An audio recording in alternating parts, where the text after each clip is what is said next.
Thank you for taking the time to do Westfield Primary School's Safeguarding and Child Protection training. This training will take approximately 15 minutes and there will be some questions at the end. In order to safeguard our children, it is important that our volunteers and helpers understand the issues that we face as a school in relation to safeguarding.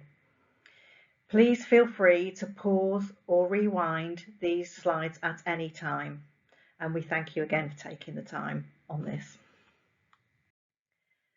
Safeguarding means protecting children from maltreatment, preventing impairment of children's mental and physical health or development, and making sure children receive safe and effective care. Taking action to enable all children have the best outcomes. Safeguarding is your responsibility too. It's everybody's responsibility. So as the pieces of the jigsaw show, we've got their midday supervisors, cleaning staff, teachers, volunteers. Everybody contributes to the safeguarding working in a school, and it's important that we all work together to safeguard the children.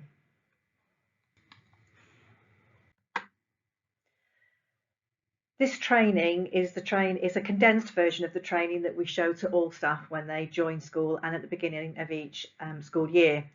So as it says here, the role of the school staff. So staff are the people that can identify these concerns early, which prevent concerns from escalating. All staff must provide a safe environment for children and should be prepared to identify children who need early help.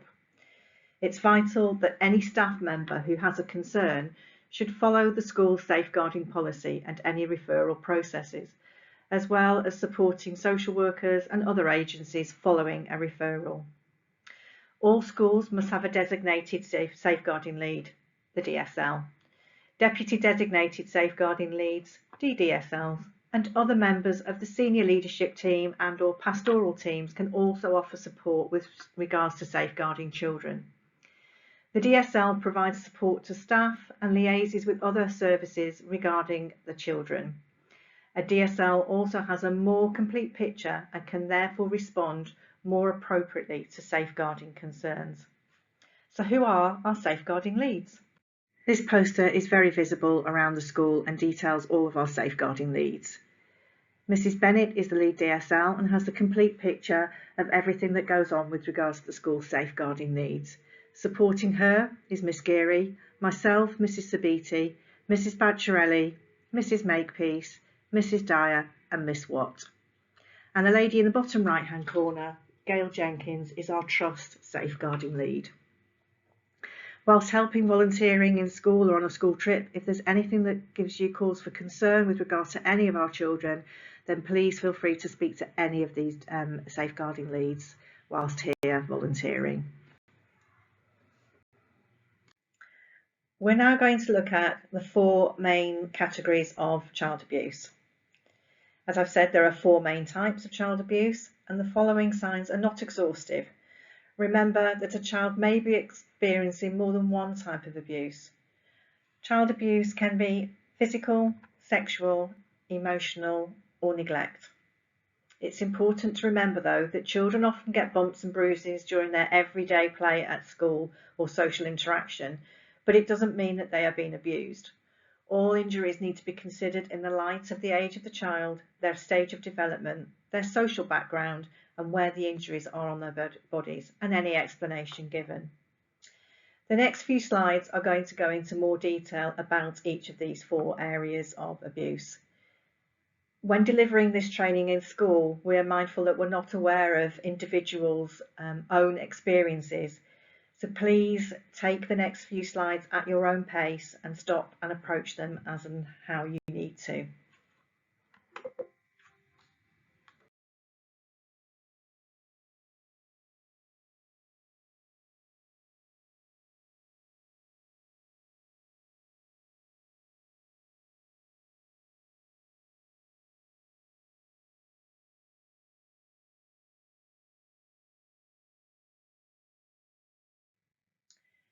Now that we have seen that everyone has a role to play, we must always act on concerns. We're going to look at the common signs that should always be a cause for concern. difficulty concentrating and not doing as well at school, becoming withdrawn, mood or behaviour changes, tiredness, mental health needs, self-harming, risk-taking behaviour, using drugs or alcohol.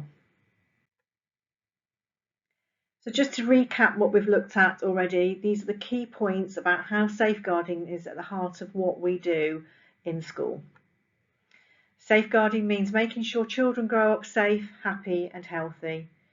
We always assume it could happen here and we be professionally curious. We all have roles to play with regards to safeguarding the children. We're alert to changes in a child, and all children are vulnerable, but some are more vulnerable than others. The safeguarding team are here to listen to any concerns that you might have. Please do always come and ask any questions and be happy to help. So, what to do if a child tells you about abuse? Listen fully, be supportive and take the child seriously. Let them lead the conversation and reassure them that it's not their fault and that they will be kept safe. Don't give the child the impression that they're creating a problem by telling you about abuse. Ask open questions and reflect back on what they're saying. Be honest that you can't keep it confidential, but be clear about what you'll do next. Don't ever talk to the alleged abuser or investigate yourself, and don't view any images that might be mentioned yourself either. Always report any concerns that you have. To do this, you need to get a safeguarding concern form from the front office or in our staff room.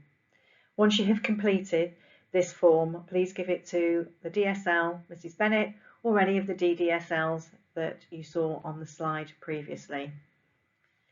Face-to-face concerns must be reported as soon as possible, but we ask that without exception any concerns are reported on the same day.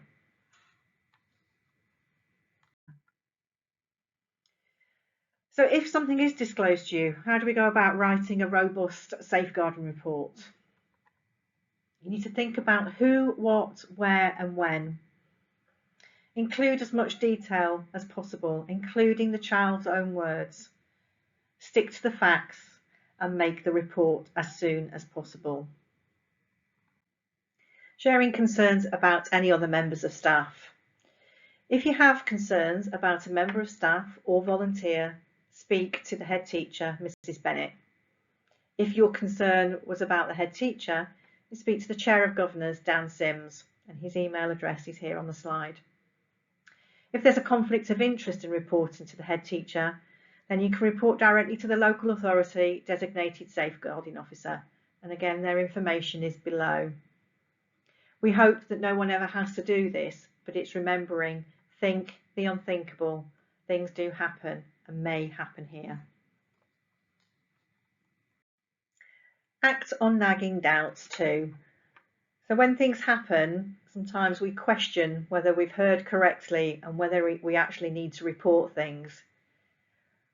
We would request that you report anything. It's that gut feeling, remembering that the lead DSL, Mrs. Bennett, has all pieces of the jigsaw and all the information. What we report as individuals may be just what she needs to complete that jigsaw. Low-level concerns include behaviour that is inadvertent or thoughtless, inappropriate for the circumstances, intended to enable abuse. So as it says again at the bottom, report low-level concerns in writing to the head teacher. Technology is a significant part of many safeguarding issues. For example, grooming for sexual abuse and exploitation, radicalisation, criminal exploitation, bullying, seeing inappropriate or upsetting content, sharing nudes and semi-nudes, gambling, fake news and disinformation, and cybercrime. This is a snapshot of the information, the safeguarding guidelines that we give to contractors and visitors when they come into school. I just want to draw your attention to the use of mobile phones. We do not use mobile phones around pupils, and especially on school trips. No photographs or videos should be taken at any time. When on school trips, the teachers will have school devices that they can take any videos or photographs, and they will be shared accordingly on newsletters. Thank you again for taking the time to complete this safeguarding training. The final part is to complete the questionnaire, which you can find on the website beneath this video. Good luck.